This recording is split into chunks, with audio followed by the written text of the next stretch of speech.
sempat mengalami dan merasakan sendiri seperti apa tsunami. Pas ada peluit itu, lari katanya tsunami. Sebetulnya untuk mengulang cerita itu tempat rame tapi kok sepi gitu. Kayak ada yang dem gitu. Saya tahu kalaupun misalnya nggak selamat ya tolong jaga keluarga gitu, terus doain gitu.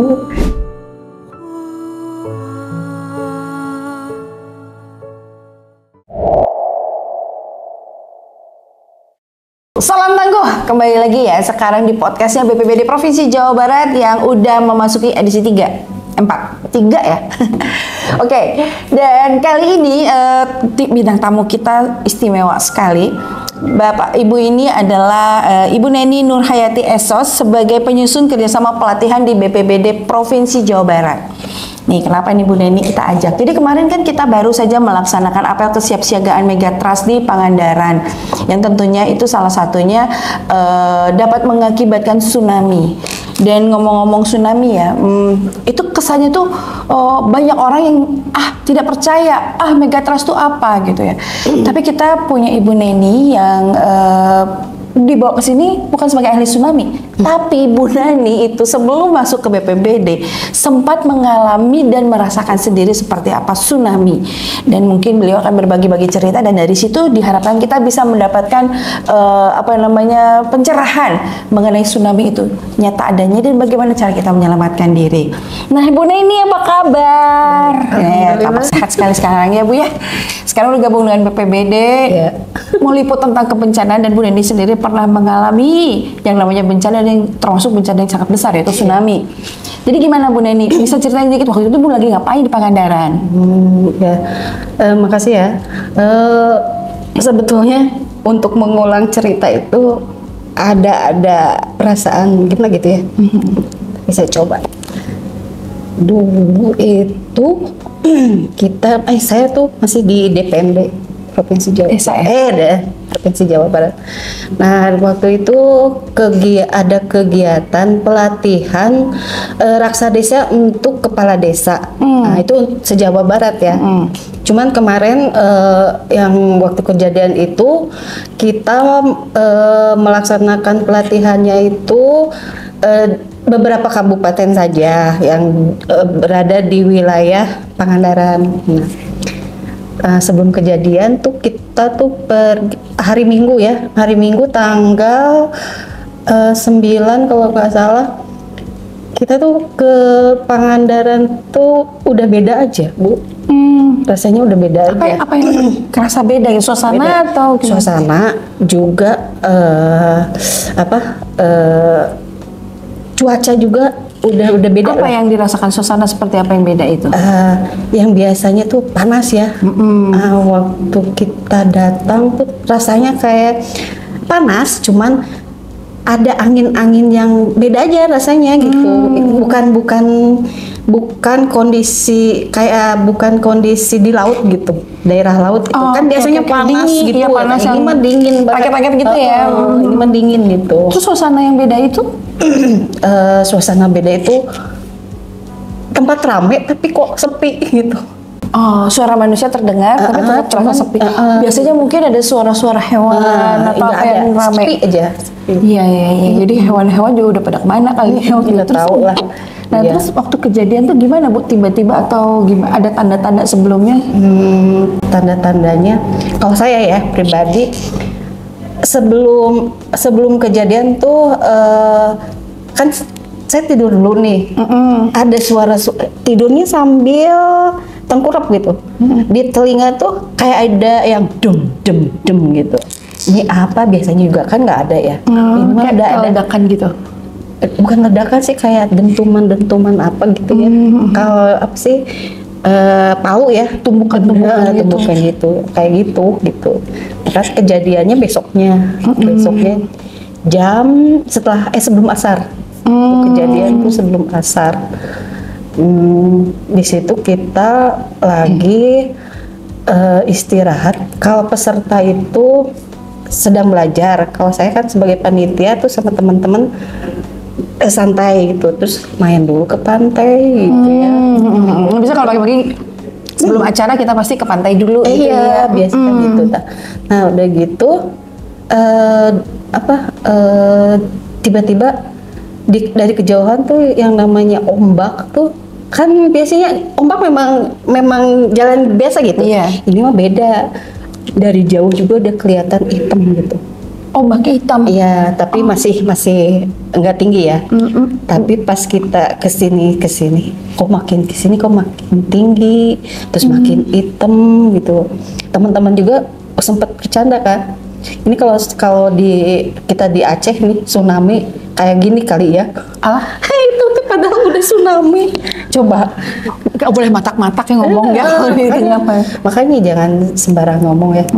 Nah dari situ kan makin dekat nih. Nah, saya lihat si ombaknya itu udah melebihi yang cagar alam yang tinggi. Oh iya yang bukit. Yang itu baru sadar kok itu ombak sampai tinggi segitu, kan biasanya enggak.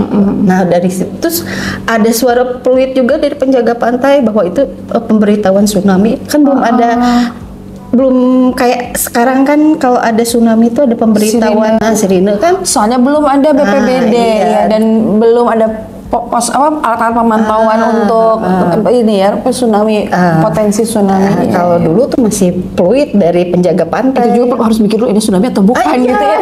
Pasti mikirnya gitu sih penjaga pantai. Iya. Pas ada fluid itu lari katanya tsunami. Waduh, udah kaget dah, panik. Teman saya dibilang ada tsunami tuh bukannya lari, malah diem aja gemeteran. Padahal itu setiap orang reaksinya beda-beda. Saya tarik tuh temen yang satu tuh, saya tarik, saya gusur, saya lari. Kalau temen kan udah nggak inget temen yang lain gitu. Ternyata temen yang lain mah ada yang sembunyi di gorong-gorong, ada yang naik ke pohon. Kalau saya lari tiba-tiba nggak tahu nih dari belakang ada ombak yang ngebantu kali ya sampai ke lantai 3 tuh hotel. Jadi ibu diangkat oleh ombak gitu, diangkat oleh ombak dimasukin ke lantai 3. Aman di situ ya, diem ya gitu. Kayaknya gitu. Terus untungnya teh si balkon itu, si pintu kamarnya tuh nggak terkunci, jadi bisa dibuka lah. Terus orang yang digeret ibunya ke bawah juga? Ya ke bawah lah. Kalau teman yang lain nggak tahu. Wah. Gimana yang di pohon pasti biasanya aman ya? Tapi gimana yang digorong-gorong? Yang digorong-gorong itu setelah ketemu malah rendah kan? Iya. Setelah kita ketemu kan nih yang saya masuk ke dalam hotel itu kan udah kumpul juga tuh orang-orang yang dari berbagai macam negara juga ada di situ ngumpul gitu. Saya tahu itu lantai 3 karena kan di bawah tuh udah penuh air. Saya nanya, ini lantai berapa? Ini lantai berapa? Ini lantai 3. Kalau itu yang penuh air, ya itu lantai 2 katanya gitu. Tinggi juga air. Iya. Kaget kan dari situ. Dari situ terus ada juga yang ngomong katanya ini ada lagi. Makin kaget lah. Makanya kita tuh nyari tempat lagi yang aman, yang lebih tinggi gitu. Nyari tempat. Nah, di situ kita ketemu lagi sama teman-teman yang lain. Waktu kita nyari tempat yang aman itu ke hotel yang kita tempatin, yang kita nginep gitu. Bisa masuk kamar atau enggak? Enggak. Karena kita juga bisa nyampe ke hotel yang lebih tinggi itu melalui proses yang panjang, karena harus melewati ventilasi yang kecil. Iya. Tapi itu sebenarnya dari hotel ke hotel kan itu air semua dan tinggi ya, Bu. Masih menggenang kan? Iya, kan kita nyari hotelnya tuh makanya nyari ventilasi yang nyambung ke hotel lain gitu. Oh, ada dulu ada yang kayak gitu. Ada. Kita tuh dari hotel yang tempat berlindung awal-awal tuh nyari ventilasi yang bisa nyambung ke hotel lain lewat saluran udara. Bukan, saluran udara. Iya, saluran udara. Itu kalau Sunda mah bungan atap iya ya. Daknya. Dari situ kita jalannya dari situ gitu. Oh, dari dak 1 loncat ke dak 1. Gitu. KDI waktu loncatnya mini serem. Nggak tahu kita bisa selamat tuh. Setiap orang pasti punya cara untuk survive ya saat itu. Terus bagaimana yang di pohon? Yang di pohon itu ternyata ketemu lagi di situ di atap itu. Oh, masih di pohon? Udah nggak di pohon? Udah enggak. Nah, lihat ke kan pada depan nih sama si laut. Laut cuacanya udah nggak ini aja, nggak puguh. Udah gelap. Kan itu teh kondisi jam 4:30 lah ya, 4:30. Tapi udah gelap banget. Terus yang namanya ombak masih tinggi gitu. Tapi banyak penduduk setempat juga di situ sama. Nggak tahu, kayaknya yang ada di atas itu pengunjung semua deh. Pengunjung semua. Pengunjung semua.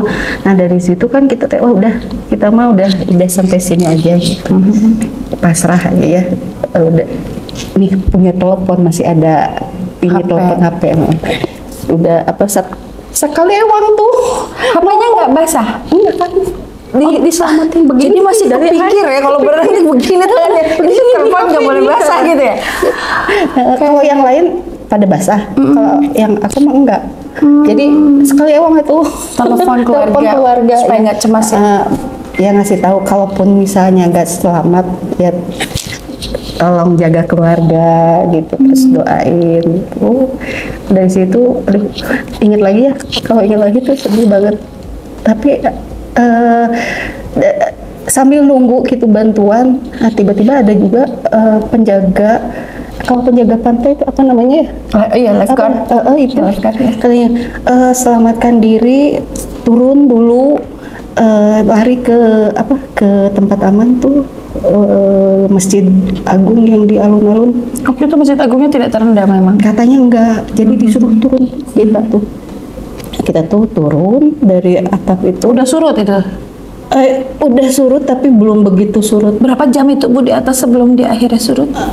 Berapa jam ya, pokoknya setengah 4-an tuh, setengah 4 coba sampai ke setengah 6, berapa jam juga. Dan pasti dalam kondisi seperti itu 2 jam itu akan terasa sangat lebih lama lagi. Nah begitu kita turun juga kan kondisi air masih segini lah, masih segini. Turun gitu tuh. Terus kita nggak tahu di situ teh ada lubang atau enggak. Sempet juga ada yang sampai udah turun nih, udah segini kan, udah turun tapi ada lubang, kejeblus. Tapi ya selamat sih. Ya, nah ketemu lagi teman-teman yang pada nyangkut di pohon kelapa itu. Oh iya. Ada beberapa orang tuh yang pada turun akhirnya mau. Disuruh turun, tapi mereka nggak mau katanya, soalnya mau ada lagi turun, kita selamatin diri ke gedung, ke masjid gitu.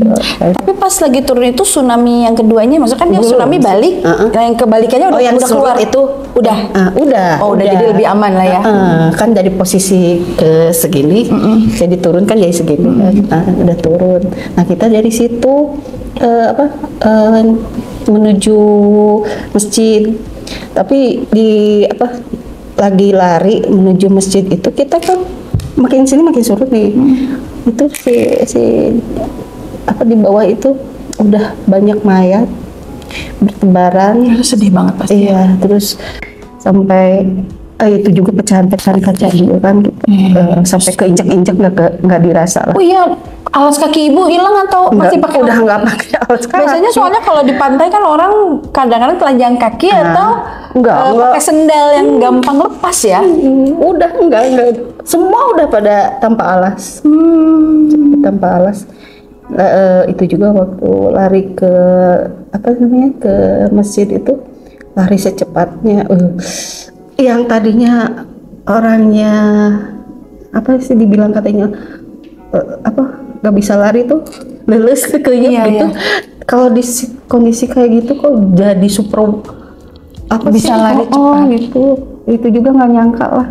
Nah dari masjid itu kita menyelamatkan diri. Terus tapi berhubung itu masjid penuh orang dan pengen sama-sama di atas, padahal kan masjid itu ada bawah ya. Tapi mereka pengen di atas karena nggak mau jadi korban tsunami. Saya pikir malah jadi rubuh nanti. Iya, makanya saya pikir udah mendingan keluar aja dari sini, apapun caranya gitu kita keluar.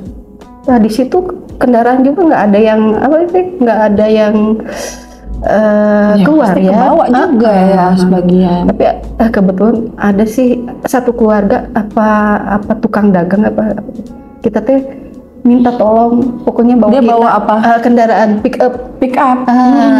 Bawa kita pokoknya ke kota. Gak bisa Bu, ini hujan gede. Wah pokoknya nggak mau, saya pengen keluar sama temen nih 3 orang. Pengen keluar berapapun bayarannya saya bayar, padahal belum kita tuh nggak bawa duit. Duitnya tertinggal. Iya, duitnya di hotel. Bawa badan. Iya, biasanya kalau jalan-jalan nggak bawa uang. Iya. Akhirnya mau lah si itu teh mau, walaupun dalam keadaan hujan ya. Dibawalah kita tuh ke rumah sakit Banjar. Jadi bukan ke kota, justru keluar kota keluar kota langsung ke tetangga yaitu Banjar. Tapi pasti mereka jadi kota pendukung sehingga pasti banyak orang yang lari ke sana, terutama rumah sakit. Iya. Dan ternyata di rumah sakit juga mereka sudah siap menampung korban gitu. Ya pokoknya jadi sekarang tuh setelah bekerja di BPBD baru kepikiran mungkin saya tuh kesini tuh buat nyeritain ini kali ya. Terus buat kan dulu mah nggak ada jalur evakuasi atau apa dulu. BPBD kan belum ada saat itu, BPBD Jawa Barat, BPBD baru ada BNPB itu juga belum banyak BPBD-nya. Iya. Kenapa waktu dulu kita tuh menyelamatkan diri nggak satu, kan kalau sekarang ada jalur evakuasi ya, ada ininya. Kalau dulu nggak, ada yang kesini kesana, jadi terpencar aja. Jadi untuk ngumpulin orang tuh susah jadinya. Gitu. Ya. Jadi setelah di rumah sakit gimana? Ya dirawat atau pingsan atau gimana? Ya kan sempet pada pingsan nih karena capek. Ibu juga mungkin, ya. Kalau temen saya tuh yang 2 tuh, yang 1 sempet diperiksa seluruh badan tuh karena yang 1 kupingnya kemasukan pasir nih, jadi harus intensif ya. Kalau yang 1 lagi dia luka di pinggul, di pinggul karena kena ranting ranting ya. Jadi lukanya dalam. Kalau saya cuman ya ini aja kena pecahan kaca kaki sama ini badan mamar. Pasti pecahan kaca tuh perih banget. Banget. Perih. Udah 1 hari dengan kaki penuh kaca. Penuh kaca. Yang penting kita lari, nyelamatin diri gitu. Banyak banget loh yang bisa didapat dari cerita Ibu Neni ya. Bukan untuk menakut-nakuti, tapi kita memang ancaman tsunami itu ada. Bukan bohongan.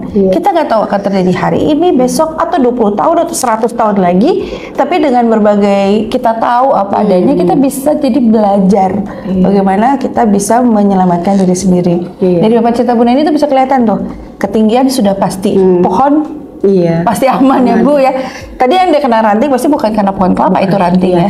Karena memang terjangan air tsunami itu betul-betul keras sehingga apapun bisa kuat ya. Dan waktu terjadinya tsunami di Pangandaran itu sebelumnya kita nggak ngerasain gempa.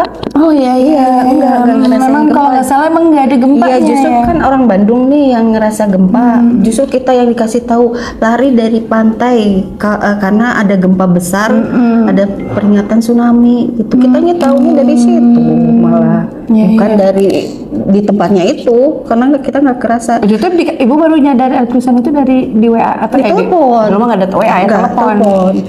Tapi menurut orang-orang sekitar katanya sebelumnya, sehari sebelumnya, nggak tahu berapa hari sebelumnya, memang laut itu sempet surut katanya gitu. Iya, tapi pas kejadian nggak ada. Ya itu aja, yang udaranya udah beda gitu. Semoga sekarang dengan adanya peralatan-peralatan yang dipasang oleh pemerintah untuk EWS-nya tsunami ya, itu bisa lebih memberikan peringatan sehingga masyarakat kalau memang ternyata ada potensi tsunami bisa ke tempat yang jauh lebih aman dan dijaga itu EWS-nya, jangan diambilin, dipretelin atau dirusak atau entah diapain ya, karena itu penting untuk keselamatan nyawa. Sekarang kan ya. Iya. Sekarang kan ya bukan isu juga sih yang megatrust itu ya. Jadi kan itu alat satu-satunya buat kasih kita peringatan kan. Betul. Gitu. Karena masih ada waktu setelah peringatan itu untuk menuju. Iya gitu. Wah, luar biasa sekali ya Bu ini ceritanya. Itu menegangkan juga ya. Iya. Itu kalau dijadiin film tuh. Tapi untuk mengenang itu saya udah sebetulnya udah nggak mau itu sih. gitu ya. Pasti banyak yang pernah mengalami tsunami, nggak cuma Ibu tapi juga penduduk Pantai Pangandaran terutama ya, yang pernah mengalami juga pasti mengalami trauma dan apa ya, pasti ada kayak ketakutan gitu ya. Iya. Ibu, kalau Ibu sendiri nih ya, yang mungkin masih takut, Ibu sendiri udah mulai berkurang, sudah berani ke pantai? Sudah. Gimana itu cara untuk mengatasinya itu Bu? Karena itu penting banget, siapa tahu di luar sana, karena kemarin waktu saya acara kita bikin simulasi, ada yang tiba-tiba terbangkitkan terbangkitkan kenangannya dan dia menangis gitu ya. Udah kehilangan anaknya waktu itu. Iya. Nah, kalau Ibu gimana ya bisa menghilangkan trauma minimal ke pantainya? Iya. Sebelumnya setelah kejadian Pangandaran itu seminggu setelahnya saya kan juga masuk rumah sakit karena nggak tahu trauma atau karena apa ya, kecapean tuh sempat dirawat kena vertigo tuh. Terus dari situ udah nggak mau denger tentang laut aja. Tentang laut, diajak ke laut udah nggak mau, tapi teman-teman masih support biar kembali lagi seperti dulu kan, karena tugas di DPMD itu harus siap ke pelosok-pelosok ya. Bukan hanya daratan tapi lautan juga gitu. Terus kasihan kalau mereka dicuekin. Iya. Makanya dari kantor tuh dulu dikasih tugasnya sering ke daerah-daerah yang laut justru. Jadi mau nggak mau. Trauma dihadapinya dengan kita ke tempat yang sama, tapi kondisinya lebih aman ya. Gitu. Kita memang harus takut dengan ancamannya berbagai ancaman bencana, nggak hanya tsunami lainnya. Tapi takut itu jangan jadi ketakutan. Kalau ketakutan kita mencoba melupakan dan kadang-kadang melupakan dan jadi denial, jadi menyangka itu nggak akan terjadi gitu ya. Tapi kalau kita takut, kita cari tahu gimana caranya kita bisa menyelamatkan diri jika itu terjadi, mempersiapkan diri. Suka lihat situasi dulu Tapi saya jadi berpikir ya, kalau ke pantai berarti jangan pakai sendal jepit, sendal gunung aja yang pasti nggak akan lepas tuh ya. Bisa jadi gitu ya. Kalau pasien lepas dikit aja jadi langsung masuk sendal gunung. Terus juga tentunya sekarang sudah ada shelter di Pangandaran.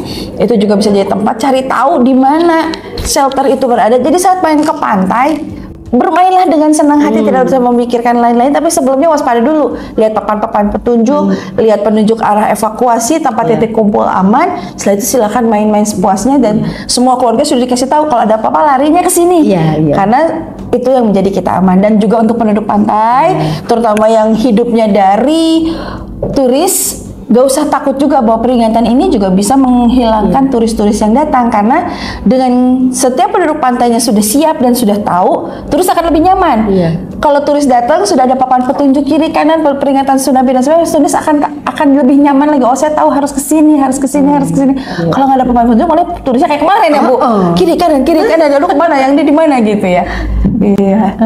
Ibu, terima kasih banyak. Dan ini juga semoga jadi pembelajaran buat kita semua, dan juga buat keluarga-keluarga yang dulu banyak keluarga yang hilang karena tsunami. Kami tetap ikut berduka cita, dan semoga kedepannya jika itu terjadi kita sudah lebih siap sehingga semua siap untuk selamat.